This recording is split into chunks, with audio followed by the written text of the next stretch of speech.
Huwag mahihiyang magtanong. Yan po ang sabi ng ina ng ating butihing Senador Grace Poe sa isang commercial para sa brand ng gamot. Kaya naman, Ginoong Pangulo, tumatayo po ako ngayong araw na ito para magtanong ukol sa personal and collective privilege.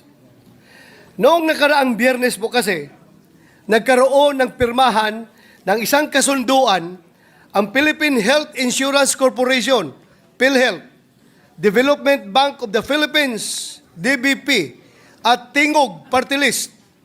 Panoorin po natin ang naging news report sa ating state-sponsored news channel, PTV Philippines. Asahan ang mas marami pang health facilities sa rural areas. Yan ay sa pamamagitan ng kasunduan sa pagitan ng Development Bank of the Philippines at Tingog Party List na bumuo sa Maalagang Republika Rural Financing Health Development Program. Sa ilalim ng programa, pwedeng mangutang sa DBP ang mga LGU para sa pagpapatayo o modernisasyon ng healthcare facility. Magbibigay naman ang PhilHealth ng operational support sa ilalim niya ng National Health Insurance Program. Tutulong naman ang Tingog Party List para hikayatin ang mga lokal na pamahalaan na paunlarin ang kanilang public healthcare services. Inaasahang makatutulong ang programang ito sa pagsulong ng Universal Healthcare Act. Maalagang Republika Rural Financing Health Development Program. Yan daw po ang tawag nila sa proyekto na kanilang gustong i-implementa sa bisa na kanilang naging kasunduan. Mas maraming health facilities sa rural areas, realization ng Universal Healthcare Act, at reduction ng mortality at morbidity rates sa pamamagitan ng pagtatayo ng primary healthcare facilities ang kanilang layunin. According to Tingog, the MOA design which outlines their program is intended to address the gaps in healthcare infrastructure in rural areas. They further claim that it facilitates the construction, expansion, and upgrading of hospitals and clinics, as well as acquisition of much-needed medical equipment. Ayon sa kumakalat na unsigned copy of the MOA, the obligations of Tingog Party List are the following: shall assist and coordinate with LGUs in ensuring their participation to the program. Number 2, shall provide complementary programs and trainings to ensure the fiscal viability of the operations of the hospital. Number 3, shall provide the necessary support in financing health expenses of the patients through its medical assistance program.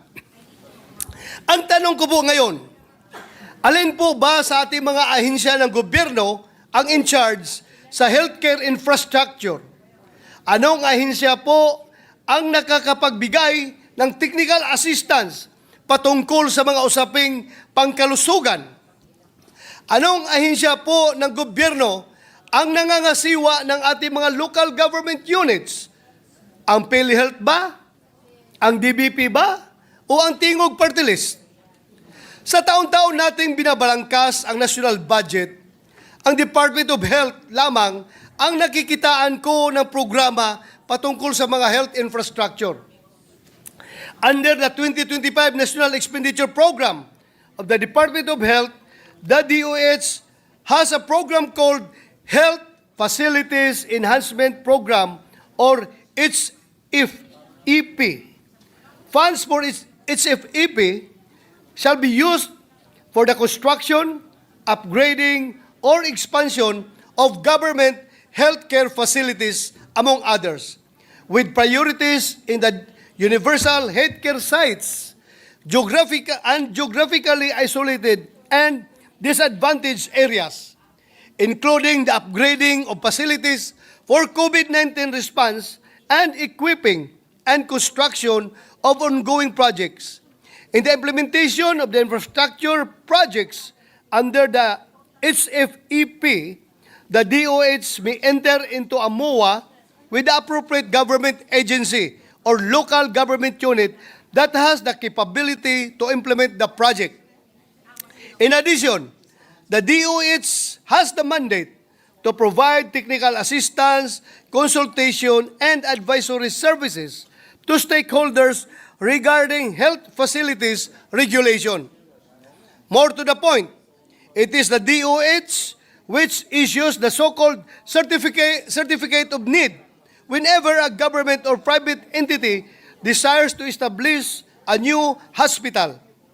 Kaya naman, nakapagtataka para sa akin, bakit kaya hindi naisama ang DOH sa isang programa na sa ating pagtingin ay bahagi o naugnay sa mandato nito.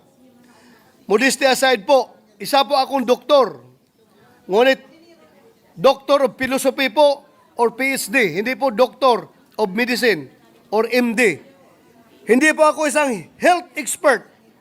Pero mukhang hindi naman po ata kailangan ng isang doctorate degree o kahit college degree para masabi na mas angkop na mga health expert o ang DOH ang mamamahala o kaya naman ay kasama sa mga programang may kaugnayan sa kalusugan.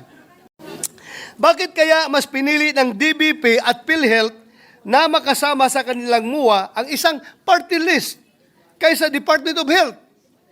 Gusto ko rin pong malinawan. Sa isang banda, nakakapagtataka rin po kung bakit hindi rin mas pinili ng DBP at PhilHealth ang Department of Interior and Local Government na siyang may mandato to exercise general supervision over local government units. Mas may kapasidad ba ang Tingog Party List kaysa DOH at DILG para mag-assist and coordinate with LGUs in ensuring their participation to the program intended to rehabilitate, expand, or construct LGU hospitals? O kaya naman ay makapag-provide ng complementary programs and trainings to ensure the fiscal viability of the operations of the hospital. Sa huli, Ginoong Pangulo, ang tanong ng lahat sa kasunduan na pinirmahan ng PhilHealth, DBP at Tingog Party List. Legal ba ito? Ethical ba ito? Hinaluan at hahaluan ba ng politika ang mga programang pangkalusugan? Masasabi ba natin na ito'y purong ethical at legal at walang halong agendang politikal? Mayroon po bang nalalabag na batas kagaya ng mga paratang ng ibang mga nakapansin sa timing ng programang ito? Hindi po tayo kailanman tutol sa pagpapalaganap ng mga proyektong makapagpapabuti ng sitwasyon ng kalusugan ng ating mga kababayan. Pero sana naman ay naayon sa batas ang papapatupad nito. Kung hindi natin pupunahin ang mga ganitong gawain na may akusasyon ng irregularidad, para saan pa ang pagiging mga mambabatas natin? Noong nakaraang budget deliberation lamang po natin ng 2025 budget, nabigyan pansin naman po ang kahalagahan ng pamumuhunan sa kalusugan ng ating mga mamamayan. May mga kasamahan din tayo na nagtanong na kung epektibo ang ating mga batas na may kaugnayan sa kalusugan, bakit marami pa rin ang pumipila sa Senado para humingi ng medical assistance? Nakakalungkot po na tila inaasa sa politika ang kalusugan ng ating mga mamamayan. Samantalang ito ay isang batayang karapatan na hindi na dapat ipinaglilimos kanino man.